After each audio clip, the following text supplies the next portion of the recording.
All right, Professor Bennett. I'm here with Todd Stegmuller, who is a district chief with the city of Cincinnati.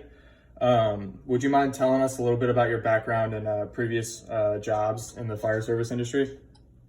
Actually, I'm a captain. I'm Okay. promoted to DC district chief probably in about 2 months. Okay. So, kind of true, but not true. Okay. So right now I'm a fire captain Okay. at Fire 29 in the West End, city of Cincinnati. Been fireman in Cincinnati for 29 years.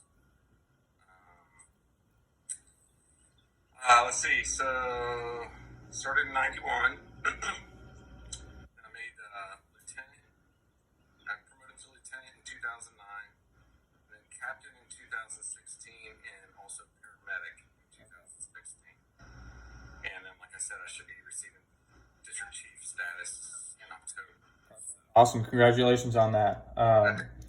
And today we'll be talking about cancer rates in firefighters. And according to the firefightercancersupport.org, firefighters have a 9% higher chance of being diagnosed with cancer and a 14% higher risk of dying from cancer compared to the normal public.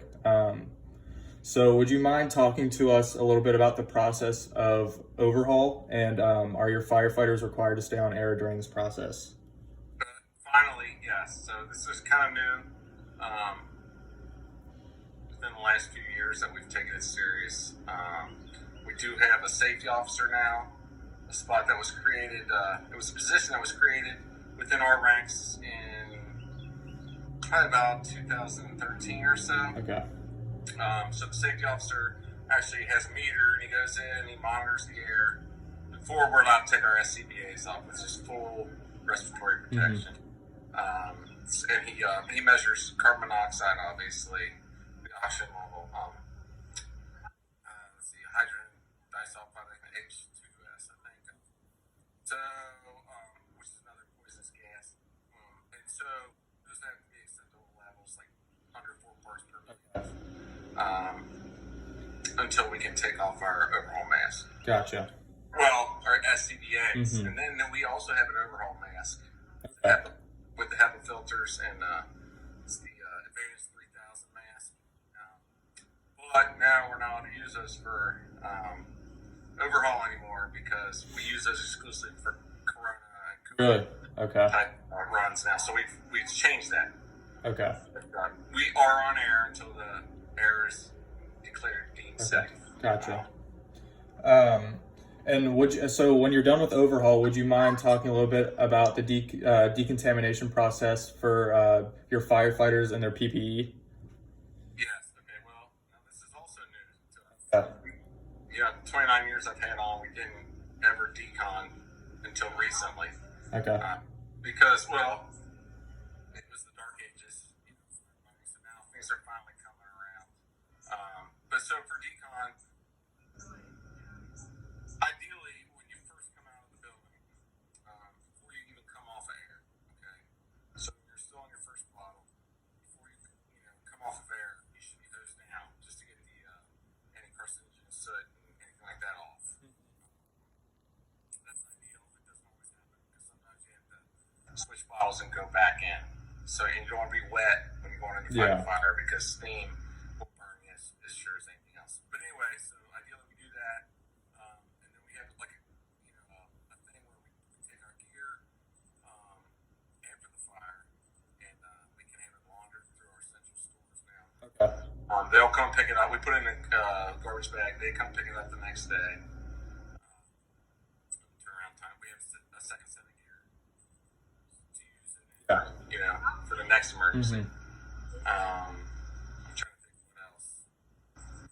So that's all good, and it's all they've cleaned our gear for a while, but this is all relatively newer. That it's more, they're emphasizing it more. And there's no gear allowed in the living areas now. People used to take their fire boots up in the bedroom right next to their bed where they slept. Now, it's forbidden. You can't even have it in the any cooking area or common living area. So the fire gear is on the apparatus bays, not allowed to come through the living quarters. So that's another cancer fighting / person thing. So. couple more questions for you. In your experience, did most of the stations that you worked at or worked with have exhaust caps or some type of equipment to limit your exposure to diesel exhaust in the bay? Yes. Okay. That's in my career now. This has all changed in my career. So we're talking over like basically 30 years. Yeah. It's all changed and it's all for the better. But yeah, so we have a Plymavent system. So they're collars that hook to the diesel, to the vent, to the exhaust, and it's got an air compressor. So every time you start the engine, those fumes are actually pumped up and out of the building. So we're not exposed to those. Okay. Every firehouse in the city of Cincinnati does have that. And usually they work. If they stop working, they should get fixed. And All right. We do. Cool. And one last question for you. I know I have limited experience in the fire service industry, but personally, I think the best way to prevent cancer in firefighters would be to prevent the fires from actually happening through educating the public. And does the city provide education to the public in any way to help the prevention of fires? Yes, we do have a fire prevention bureau. Okay. The outreach is geared towards children. Prevention's a big thing, and then also, we have to teach them if there is a fire, what to do in case of a fire. Yeah. So that's not quite prevention, but escaping. Yeah. So we do have a bureau that does try to work with school kids. Okay. And we have a juvenile fire setters program. So maybe a child is caught with a lighter or starting a fire, then he's into the system where they can try to help that so he doesn't start more fires. Become a common thing. But I agree with you.